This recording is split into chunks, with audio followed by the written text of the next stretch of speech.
Hello friends, welcome to Josh kitchen. இன்றைக்கி நம்ம Josh கிச்சனில் சாம்பார் எப்படி செய்யலான்றது பார்க்கலாம். பருப்பு ஒரு கப் எடுத்து அதை நல்லா வாஷ் பண்ணிவிட்டு ஒரு குக்கரில் போட்டுக்கோங்க. அதில் ஒரு 2 கப்பு தண்ணி ஊற்றிக்கோங்க. அதில் ஒரு 3 தக்காளி, ஒரு 10 பல் பூண்டு, ஒரு பச்சை மிளகாய் போட்டுக்கோங்க. கொஞ்சமாக மஞ்சத்தூள் போட்டுக்கோங்க. கொஞ்சமாக பெருங்காயத்தூள் போட்டுட்டு இது எல்லாத்தையும் போட்டுட்டு குக்கர் மூடி போட்டுட்டு ஒரு 4-5 விசில் வேக வச்சு எடுத்துக்கலாம். இந்த சாம்பாரில் கத்திரிக்காய், முருங்கைக்காய், அப்புறம் மாங்காய் போட்டு பண்ண போகிறோங்க. இந்த மெத்தடில் நீங்கள் வேறு எந்த காய் வேணால் கூட போட்டு பண்ணிக்கலாம். ஆனால் இந்த மாங்காய் போட்டு வைக்கிறதுனால சாம்பார் சூப்பராக இருக்கும். இப்போ இந்த பருப்பு பாருங்கள் நல்லா வெந்துருச்சு. இப்போ இது ஒரு பக்கம் எடுத்து வச்சுட்டு ஒரு கடாய் வச்சுக்கலாம். அந்த கடாயில் ஒரு 4-5 ஸ்பூன் எண்ணெய் ஊற்றிக்கோங்க. எண்ணெய் நல்லா காஞ்சதும் ஒரு ஸ்பூன் கடுகு நல்லா வெடிட்டோம்.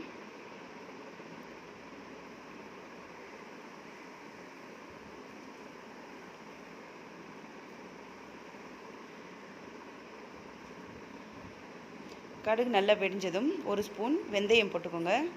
வெந்தயம் போட்டோடனே ஒரு 2 இல்லைனா ஒரு 3 வெங்காயம், பெரிய வெங்காயம் இருக்கு இல்லையா, இல்லை சின்ன வெங்காயம் கூட நீங்கள் போட்டுக்கலாம். நல்லா நீளமாக கட் பண்ணி போட்டுக்கோங்க. கொஞ்சமாக கருவேப்பிலை போட்டுக்கோங்க. நம்ம தக்காளி ஆல்ரெடி நம்ம குக்கரில் போட்டுட்டோம். அதனால் இதில் வெங்காயம் மட்டும் போட்டு தாளிச்சிட்டா போதும். வெங்காயம் போட்டாச்சு, கருவேப்பிலை போட்டாச்சு.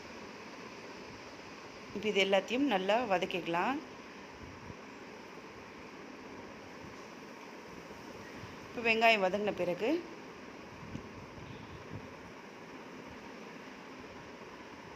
நம்ம கட் பண்ணி வச்சுருந்த கத்திரிக்காய், முருங்கைக்காய் ரெண்டுத்தையும் வாஷ் பண்ணிவிட்டு இப்போ இதை போட்டுக்கலாம். போட்டுட்டு இது ரெண்டுத்தையும் நல்லா மிக்ஸ் பண்ணிவிடுங்க.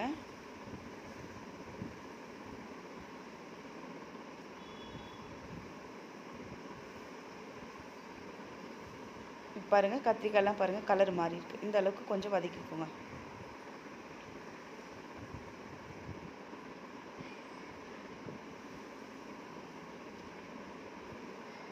இப்போ இது தேவையான அளவு இப்போது மிளகாய்த்தூள் போட்டுக்கலாம். நான் குழம்பு மிளகாய்த்தூள் ஒரு 2 ஸ்பூன் போட்டிருக்கேங்க.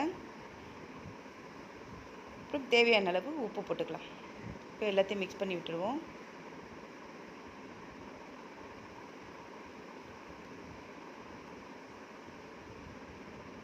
இப்போ வதக்கியாச்சு. இப்போ தேவையான அளவு தண்ணி ஊற்றிக்கலாம். நம்ம சாம்பார் எந்த அளவுக்கு தண்ணியாக வேணுமோ அந்தளவுக்கு தண்ணி ஊற்றிப்போம். தண்ணி ஊற்றிட்டு இந்த நல்லா மிக்ஸ் பண்ணிவிடுங்க. மிக்ஸ் பண்ணிவிட்டு இந்த காயெல்லாம் வேகிற அளவுக்கு வெயிட் பண்ணலாம். நல்லா கொதிக்கணும்.